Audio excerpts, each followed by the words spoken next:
साथ की परमार्थ की, रणभूमि के पराक्रम विश्वास की, धर्म और धर्म के संग्राम की,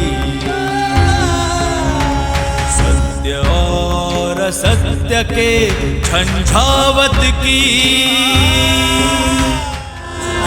महाभारत महाभारत। फिर से आपका स्वागत है टी टॉक एक मन सोच की। हम कोशिश कर रहे हैं हमारे दर्शकों के लिए हम एक नई कहानियाँ लेके आए ताकि उसमें से they can draw meaningful learning. हमारे लगातार महाभारत के एपिसोड चल रहे हैं। हमारे बीच में डॉक्टर सतीश मोदी जी है। सर, आपका स्वागत है। इनफैक्ट हमने महाभारत की कहानी कहाँ से शुरू हुई, उसके पहले क्या क्या घटनाएं घटी थी, हमने इस चैनल पर शेयर किया है। अभी हम इस कहानी को आगे लेके जाएंगे। Sir, take the story further. तो अभी तक हमने ये देखा कि पांडव लाक्षागृह से जीवित बच के निकल गए विदुर के योजना के कारण, और वो जाकर के एक जंगल में पहुंच गए। और वहाँ जंगल में हिडिंबा के साथ में जो एपिसोड हुआ वो भी हमने पिछली कहानियों में देखा है। अभी ये सभी पांडव जो है जंगल में रहते हुए उन्होंने कहा कि यहीं के तरह रहना चाहिए, तो उन्होंने जटाएं बढ़ा ली और तपस्वी के वेश में रहने लगे। लेकिन जंगल में एक जगह से दूसरी जगह भटकते थे, कभी किसी पेड़ के नीचे सोते, कभी किसी पेड़ के नीचे सोते। उधर महर्षि व्यास को भी यह पता चल गया था कि पांडव जिंदा हैं, तो वो भी उन्हें खोजने लगे। और खोजते हुए उन्होंने एक बार इनको एक जंगल में विश्राम करते हुए देखा। तो उन्होंने बताया कि हाँ, यह दुर्योधन की जो योजनाएं हैं उसके कारण आप लोगों को बहुत कष्ट हो रहा है। मुझे बड़ी खुशी है कि आप लोग मुझे यहाँ पर जीवित मिले हैं। आप ऐसा करो कि यहाँ जंगल में भटकने के बजाय मैं आपको एक पता देता हूँ। यहाँ से थोड़ी दूर के पास में एक गांव है जिसका नाम है एक चक्रा। वहाँ पर एक बहुत ही सज्जन व्यक्ति रहते हैं, उनके यहाँ पर तुम लोग रहो और वहाँ रहते रहो। जब मुझको कुछ नई योजना बनाऊंगा मैं और उस फिर आकर के तुमको बताऊंगा कि वहाँ पर तुम्हें क्या करना है। तो ये सभी तो महर्षि व्यास को बहुत इज्जत करते थे। उन्होंने कहा कि ठीक है, जैसी आपकी आज्ञा। और महर्षि व्यास वहाँ से जब निकल गए तो ये सभी उस एक चक्रा नगर को ढूंढते हुए पहुँचे और जो पता दिया था उसके हिसाब से उस सज्जन व्यक्ति के घर में पहुँचे। तो सज्जन व्यक्ति को मालूम था कि व्यास ऋषि ने इनको यहाँ भेजा है, तो उनको अपने घर में बड़े सत्कार के साथ में रखा। वहाँ पर रहते हुए सारे पांडव जो है तपस्वी के वेश में थे, तो घर के बाहर निकलते और कुछ भिक्षा मांगते और ले आते घर पर। तो जब सब भिक्षा ले आते तो सब कुंती के सामने रख देते। तो कुंती क्या करती कि सबका एक एक हिस्सा बना करके सबको दे देती। लेकिन जो सभी पांडव थे वो क्या करते कि अपने हिस्से का आधा आधा निकाल करके भीम को आधा हिस्सा दे दिया करते, क्योंकि उन्हें मालूम था कि भीम को बहुत भूख लगती है और उसके बिना उसका काम होगा नहीं। ऐसे दिन गुजरते जा रहे थे। एक दिन जब ये सभी भिक्षा के लिए बाहर निकले तो भीमसेन उस दिन किसी कारणवश नहीं गया, वो एक कुंती के साथ में बैठा हुआ था। ये दोनों बातें कर रहे थे कि अचानक घर के अंदर जहाँ इनके सज्जन मकान मालिक रहते थे बहुत जोर से रोने की और बहस करने की आवाज़ आने लगी। तो थोड़ी देर तक तो कुंती सुनती रही। बहुत ही झगड़ा भी हो रहा था, बहस भी हो रही थी, रो भी रहे थे। तो उनको समझ में आया कि कुछ तो गड़बड़ है। तो वो भीमसेन को साथ में लेकर के अंदर गई। पूछा, मैं अंदर आ सकती हूँ क्या? तो गई वो अंदर। तो उन्होंने कहा कि ये सब लोग आपस में झगड़ क्यों रहे हो? बोले, हम झगड़ नहीं रहे, आप चुपचाप बैठो, हमारी आपस में बातें हो रही है। तो वहाँ जो पत्नी बैठी थी वो बोलती है अपने पति से कि तुमको जाने की क्या ज़रूरत है, मैं चली जाती हूँ, तुम अपने बेटे का ख्याल रखना, अपने समान उसको विद्वान बनाना, बहुत अच्छी बातें करना। वो पति पत्नी को बोल रहा है कि नहीं नहीं, तुम कैसे चली जाओगी, मैं चला जाता हूँ, माँ के बिना तो बेटा कैसे पल सकता है। तो बेटा बोलता है कि आप दोनों को जाने की क्या ज़रूरत है, मैं चला जाऊँगा। तो कुंती थोड़ी देर सुनती रही। उसने कहा, क्या जाने की बात हो रही है? तो उसने फिर से पूछा कि मुझे बताओ तो क्या बात है। तो पति ने, जो सज्जन व्यक्ति थे, उन्होंने बताना शुरू किया कि यहाँ नगर के बाहर एक गुफा है और उसमें एक राक्षस रहता है जिसका नाम बकासुर है।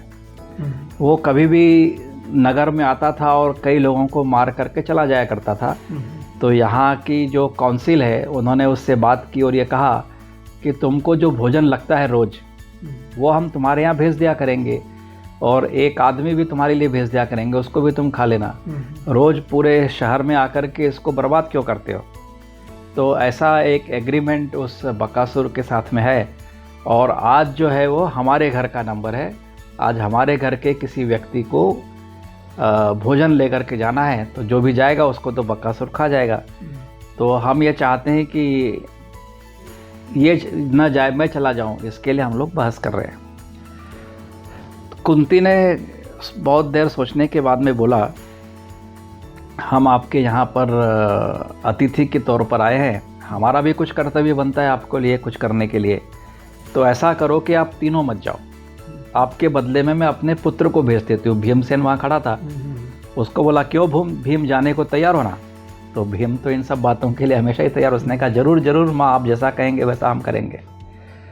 तो तीनों जो सज्जन थे उन्होंने कहा कि अरे आप क्यों अपने बेटे को हमारे लिए कुर्बान करना चाहती हैं? ये तो एकदम गलत बात है। आप तो हमारे यहाँ पर अतिथि हैं, हम ऐसा नहीं होने देंगे।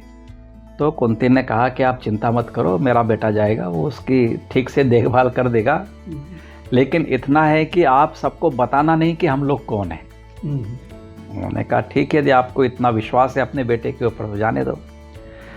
तो उस दिन रात को शाम को भीम वो भोजन लेकर के गया। तो भीम वो भोजन जो लेके गया उसमें क्या था, बहुत सारा चावल, उसके साथ में कुछ सब्जियाँ, 2 भैंस, और वो व्यक्ति खुद ऐसा होकर के वो राक्षस का भोजन होता था।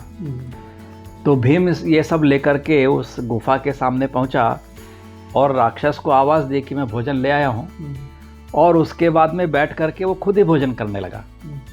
तो राक्षस को तो देख करके बड़ा गुस्सा आने लगा कि ये क्या व्यक्ति है, भोजन लेकर के आया और खुद खा रहा है। तो भीम ने तो उसकी तरफ ध्यान भी नहीं दिया और बैठ करके आराम से चावल, भात, सब्जी जो था वो सब सोचने लगा वो। तो राक्षस को और भी गुस्सा आने लगा। वो आकर के भीम को पीछे से घुसा मारने लगा, इधर से उधर से। भीम ने कहा रुक रुक जरा, मुझको भोजन तो कर लेने दे। वो भीम को थोड़ा बहुत मारता रहा। तो भीम ने जब पूरा भोजन कर लिया, उसके बाद में उसी वहाँ पानी था, उससे हाथ धोए। तो बोले क्यों, मुझे क्यों मार रहा है? जब मैं भोजन कर रहा हूँ उस समय मुझको डिस्टर्ब नहीं करना चाहिए। तो बकासुर बोला ये सारा भोजन तो मेरे लिए आया था, तू खुद खा गया, ऐसी तेरी दुस्साहस कैसे हुई? और वो उसके ऊपर आक्रमण करने लगा ज़ोरों से। तो भीम था, दोनों में बहुत युद्ध हुआ। तो भीम ने तो उसको उठा के बहुत पटका और उसको मार दिया। और उसको मारने के बाद में उसकी लाश को उठा करके गांव में ले आया और बोला कि देखो ये बकासुर जो आप सब लोगों को तंग करता था, उसको आज मार दिया, आप लोग खुशी से रहो। और बकासुर के जो परिवार के जो अलग जो लोग थे, राक्षसनियाँ थी, उन सबको भीम ने बोला कि आगे से तुमने इस गांव में किसी भी व्यक्ति को तंग किया तो मुझसे बुरा कोई नहीं होगा, ये गांव छोड़ करके चले जाओ। तो गांव के सभी लोगों ने भीम की बहुत जय जयकार की। और कुंती ने तो बताया था कि हम लोग को ने बताना नहीं। तो भीम ने भी कहा ठीक है, अभी इसको मार दिया है, मैं यहाँ पर जाता हूँ। ऐसा करके वो भीम वो राक्षस को वहाँ छोड़ करके आ गया। यहाँ आने के बाद में वो कुंती जो है वो उस ब्राह्मण से बात कर रही थी कि तुम ऐसे इस तरह से क्यों रहते हो यहाँ पर, इस राज्य में क्यों रहे तुम? तो उसने कहा कि देखिए, किसी भी व्यक्ति को अच्छे सुख से रहने के लिए 3 बातों की ज़रूरत है। एक तो यह है कि जहाँ पर आप रहते हो, जिस देश में, उसका राजा जो है बहुत बलशाली होना चाहिए और बुद्धिमान होना चाहिए। अपनी प्रजा की रक्षा के लिए सब कुछ करना चाहिए। लेकिन हमारे इस राजा को ये पता था कि हमारे ऊपर अत्याचार हो रहा है, फिर भी वो चुप था क्योंकि वो बलशाली नहीं था, उसके पास में ताकत नहीं थी। दूसरी बात यह है कि घर को ठीक से चलाने के लिए एक अच्छी पत्नी चाहिए। लेकिन यदि राजा अच्छा नहीं है तो पत्नी को भी देखो कैसी विपत्ति आ पड़ती है। और तीसरी बात है, सुखी होने के लिए धन की आवश्यकता है। तो हमारे पास धन भी बहुत नहीं है, क्योंकि यदि राजा की अच्छी पॉलिसीज़ नहीं होंगी तो धन कैसे हम कमाएंगे। तो ये तीनों न रहते हुए भी हम अपने गांव के मोह में यहाँ पर पड़े हुए थे। लेकिन अभी लगता है कि बकासुर का वध होने के बाद में मेरी अच्छी पत्नी है, अच्छी बेटे हैं, हम लोग यहाँ पर सुख से रह पाएंगे। तो कुंती ने भी कहा ठीक है, हम लोग भी यहाँ पर कुछ दिन और रहेंगे, फिर निकल जाएंगे। हम अब व्यास जी का इंतज़ार कर रहे हैं, जब वो बताएंगे हम यहाँ से निकल जाएंगे। ऐसे आज की इस कहानी में हमने बकासुर वध की कहानी सुनी। नमस्कार। आप जुड़े रहेगा डॉक्टर सतीश मोद के साथ में टी टॉक एक सोच की। हम कोशिश करेंगे हर एक कहानी में एक नवा ट्विस्ट जो भी आपके सामने लेके आए। If you like this channel, go to www.ttalk.net, subscribe and like the channel as much as you can. धन्यवाद।